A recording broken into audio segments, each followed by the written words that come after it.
name's Katie. Excuse the breakout that's happening right now. There's nothing that I can do about it. It's hormonal, and it's a long story.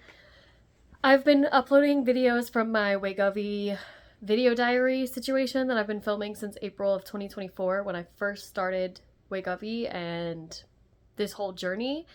And I've been kind of slowly uploading those. I'm working on part 4 right now, but I wanted to go ahead and, like, since I just uploaded part 3, do kind of like a where am I at now sort of situation, and like a TLDR of like this whole year and how it's gone and what I've gone through. So I have like a list of things that I want to talk about that I've kind of gone through in the Wegovy diaries, but now I have hindsight, and hindsight is 2020. First thing that I wanted to talk about, because I do get this question asked by people in my real life, is how did I get insurance to cover it, and how did I get a doctor to prescribe it? So the way that I came across this doctor, she's not a doctor, she's a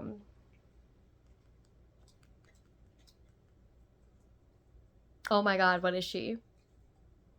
I'm drawing a blank on the word that she is. So I'm just gonna put it here because I am drawing a blank on it. My brain does that sometimes, and I think it's like leftovers from when I was on Topamax, which is a whole other thing. Anyway, I started seeing her on accident.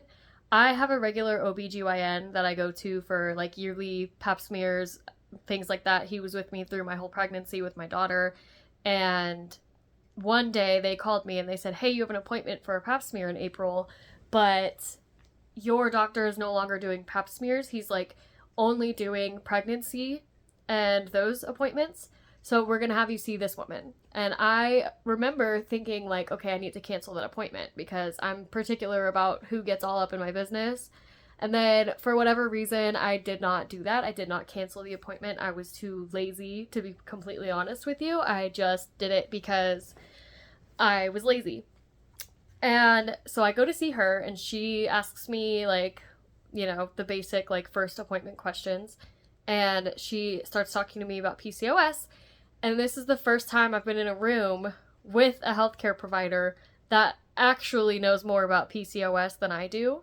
And I'm not saying that to sound like I'm so smart or anything. I've just like had PCOS forever and have done tons of research on it, and I've tried very hard to handle it without medication and with medication as well, and nothing had worked at all. So she starts talking about Wegovy, or semaglutide in general. She's like, there's so many different options, blah, blah, blah, GLP-1s, blah, blah, blah, blah, blah.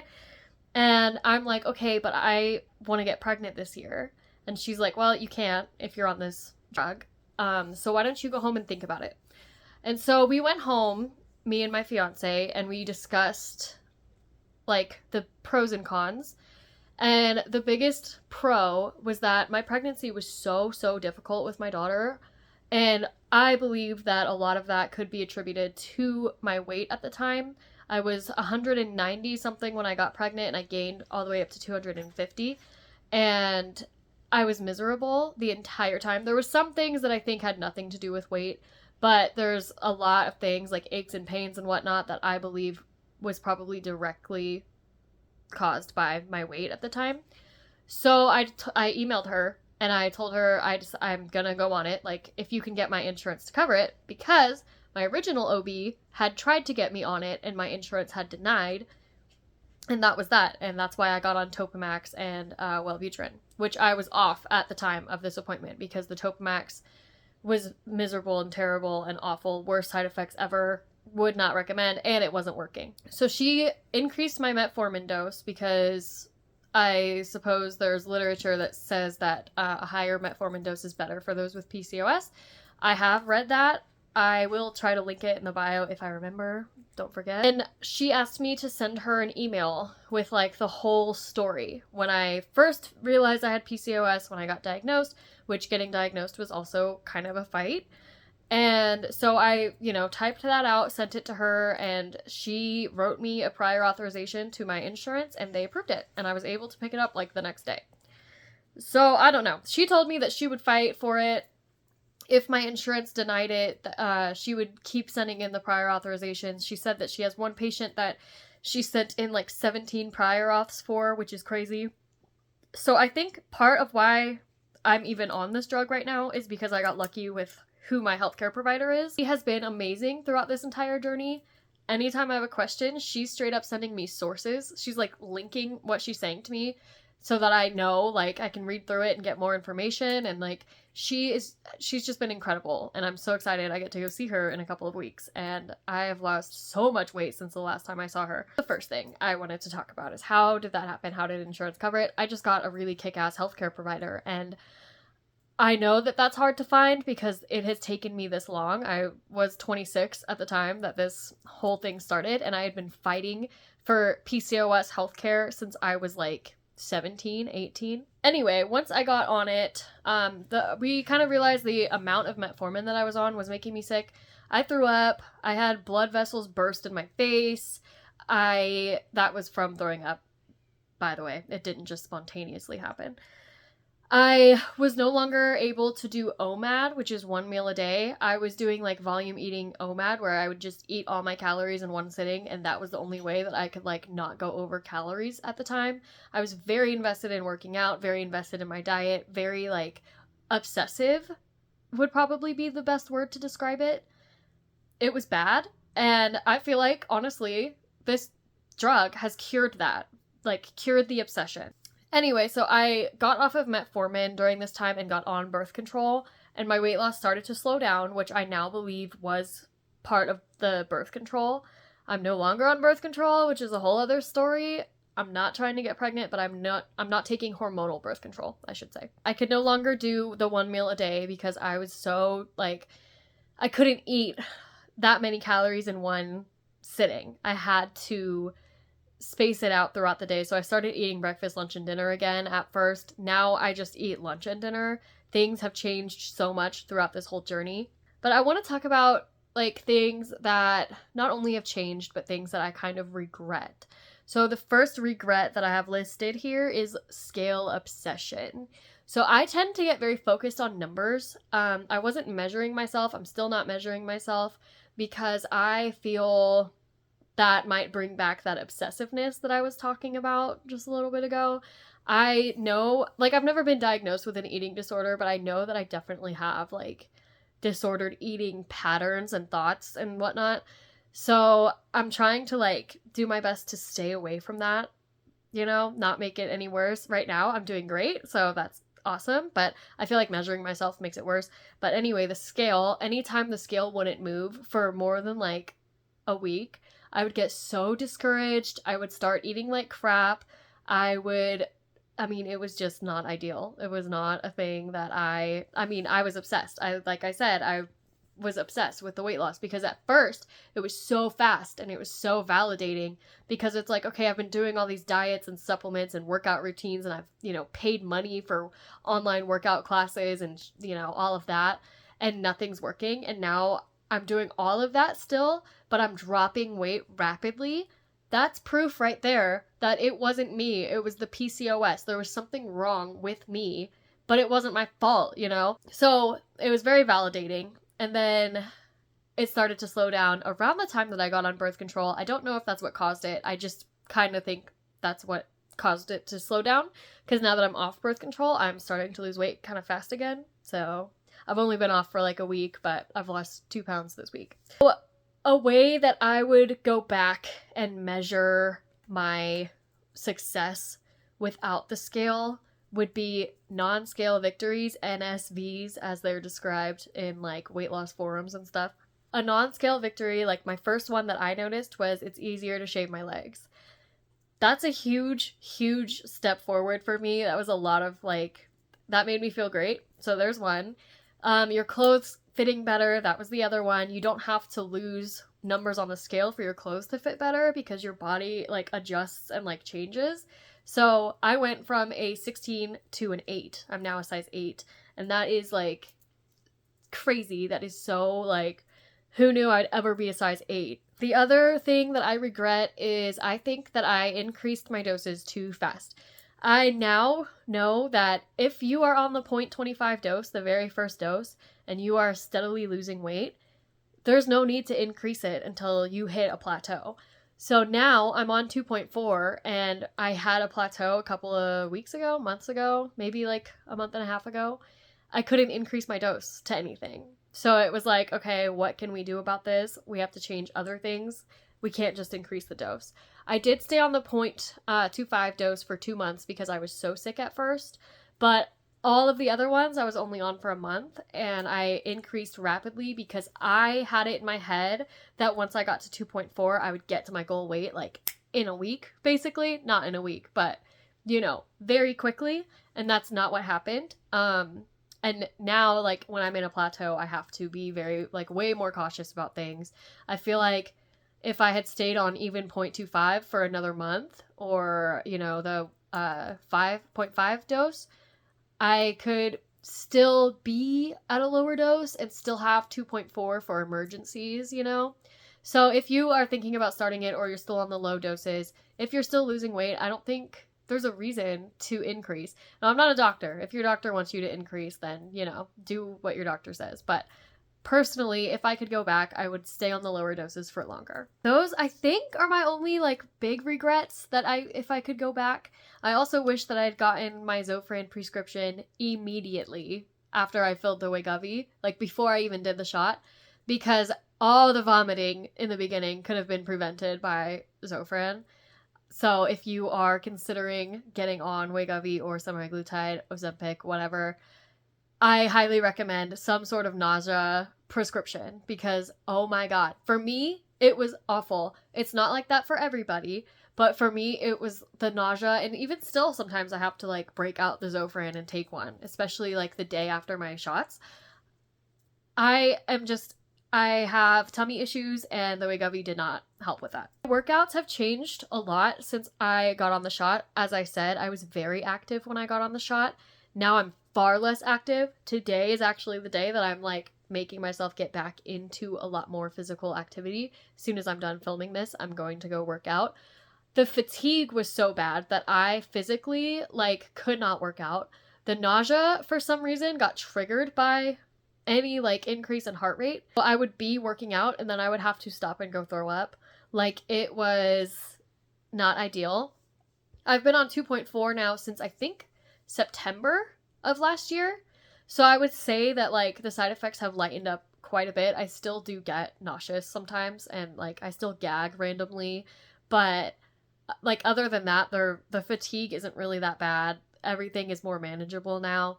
So getting back into working out is important. Plus, now I'm at a weight where I have to be in a pretty crazy deficit to continue to lose.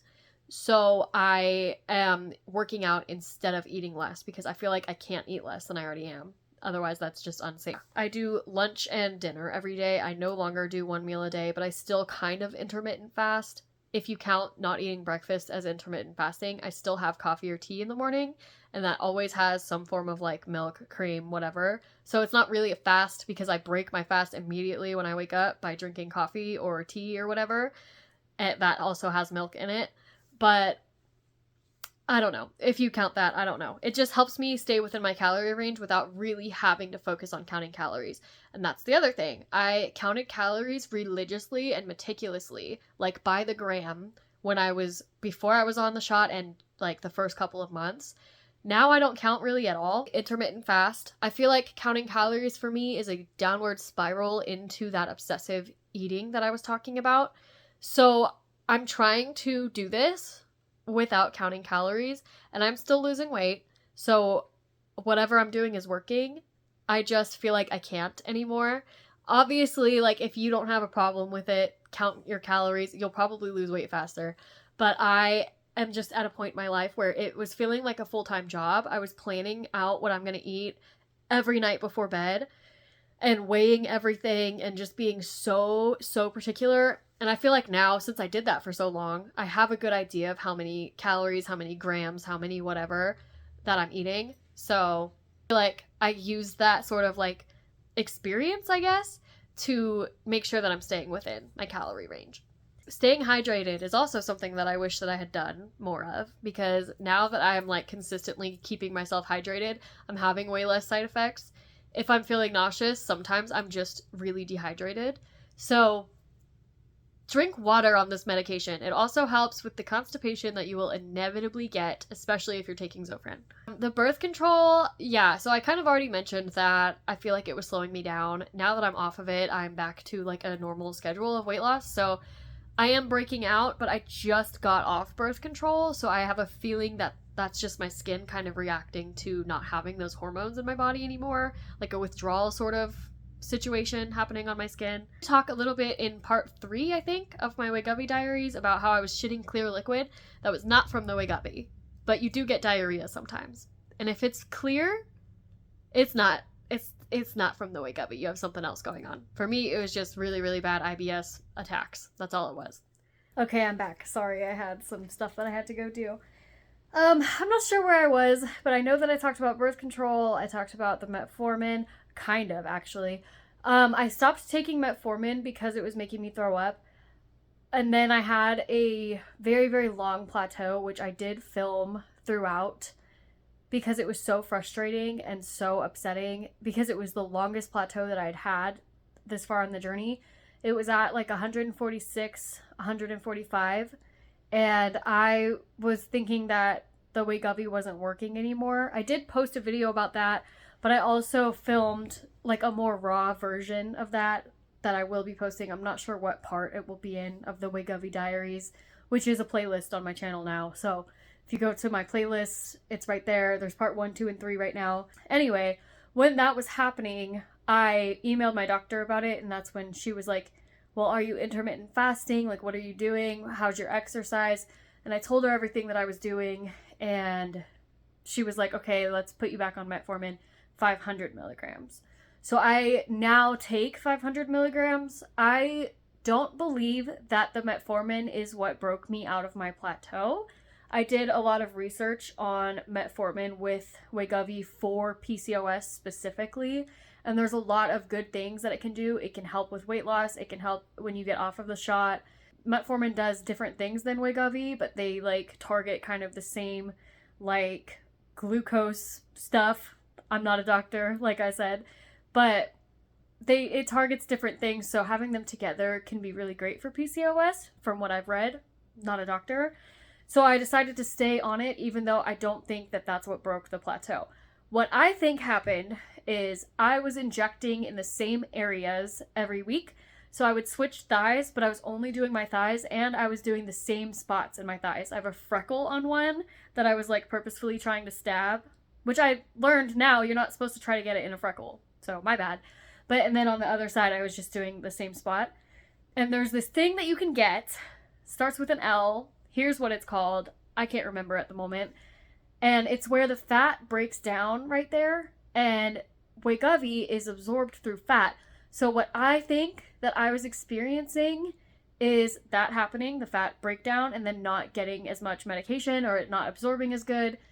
Because the day that I decided, okay, I'm just going to try to do it somewhere else, immediately I felt the effects again. And it was like, okay, so I got really discouraged, and I filmed a little bit about that because I felt like, okay, this is all my fault that I've been stuck at this weight for like months now, and it's because I was too scared to do it anywhere other than my thighs. So that is another regret that I have, is not switching. They say to switch areas for a reason. I thought just doing it in the thighs, switching up thighs was enough. Ever since then, I have given my thighs a break. I have not injected into my thighs since I came to this conclusion, but I've been switching arms and like stomach, and I do different spots every time. I don't do it in the same spot. So this week I did it in my stomach. Next week it'll be this arm. Week after it'll be this arm, and then stomach again. I don't know when I'll start doing it in the thigh again. I'm just worried about it not working because that was really, really hard. The food noise was back. Like the cravings were back. It was almost like I wasn't ever even on the medication. And when I started injecting into the arms again, or when I started injecting into the arms, I noticed like immediately within a few hours after taking it that all of the, like, I call it like my brick wall, it was back. And I wasn't having the cravings. I wasn't having the food noise. It was all gone again. So that's another regret that I have, is not doing it in different areas every time that I did the shot. And, you know, if you're scared of doing it in one spot, I feel you, because that was my problem too. And I don't really have any advice to get you through it other than just do it. So staying hydrated. The fatigue was so rough in the beginning. I started drinking electrolyte powder that has caffeine in it. That really helped.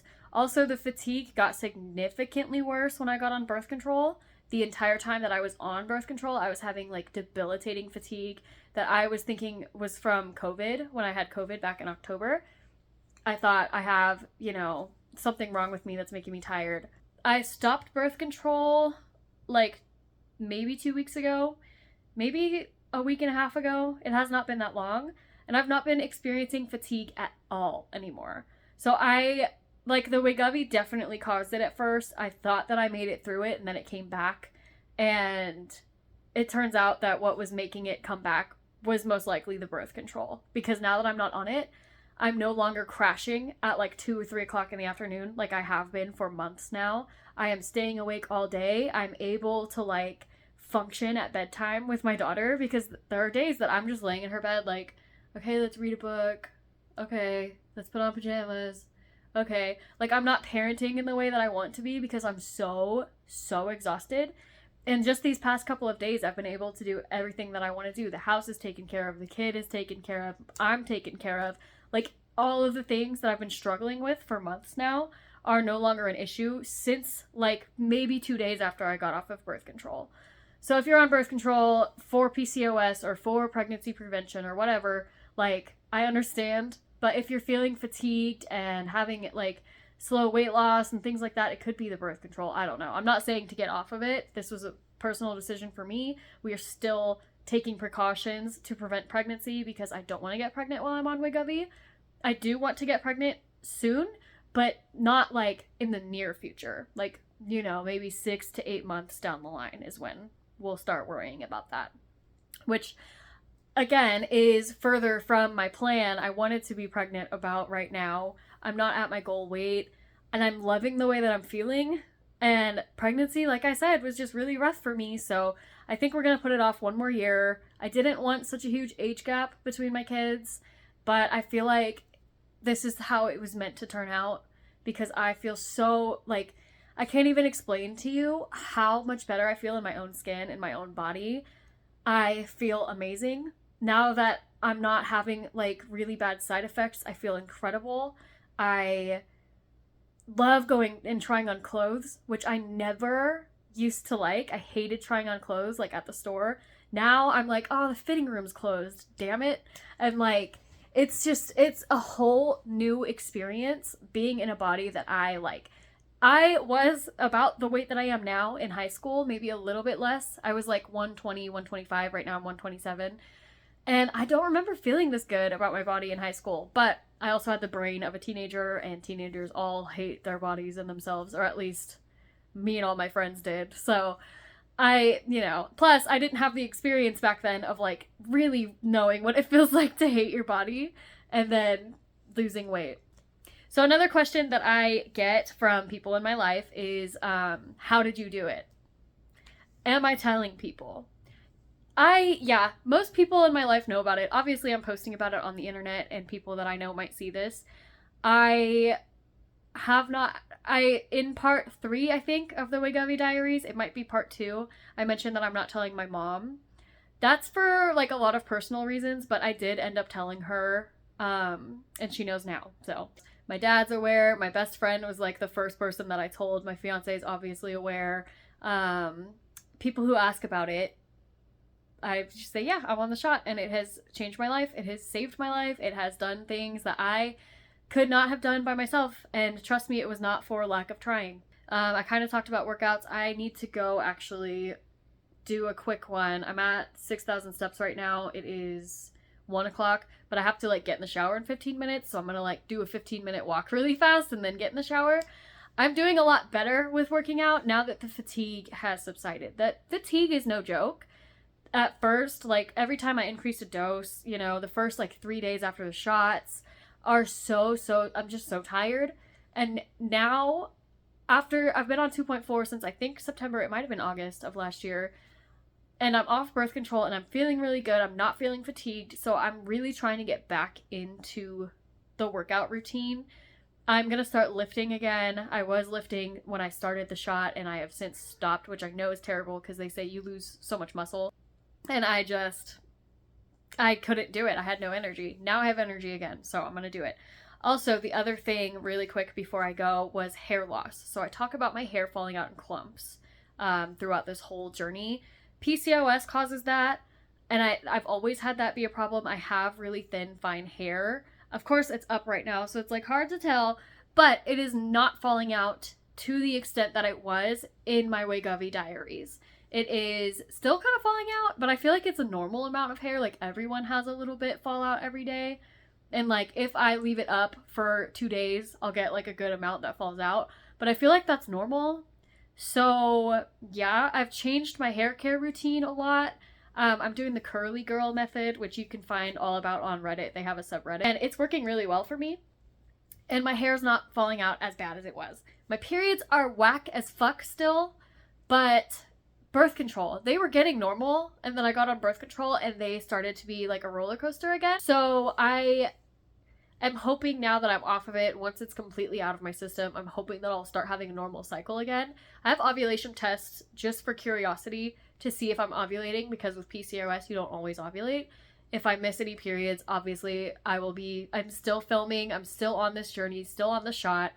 So I will be updating the Wegovy diaries. And eventually, my hope is once I get caught up, I'll just post the clips as I film them so that I don't have to make these like huge 40-minute long videos. And I'm trying to cap them at 40 minutes because it's just insane. It's insane how long they are. So anyway, I'm going to go do a workout and go for a little walk and then get ready for my facial and hopefully fix whatever the fuck's happening here. And if anybody has any questions about Wegovy, semaglutide, things that I did that I didn't get to, or maybe I walked over because the ADHD is ADHDing today, let me know in the comments. And yeah, if you have any questions, if they're too personal to ask, you can DM me. I don't know if you can DM people on YouTube. I do have a Twitter, but I don't ever go on it. And I have like an email. I do check the email pretty often. I don't know. I am not really like, I'm on social media, but not publicly, so I don't know how I feel about that yet. Anyway, I have to go before I run out of time to do this workout, but if you have any questions, if you feel like I danced over anything, I know that this was all over the place because I had to stop there in the middle, but like, let me know. And I hope you're having a beautiful day wherever you are. And yeah, I'm gonna go now. Bye.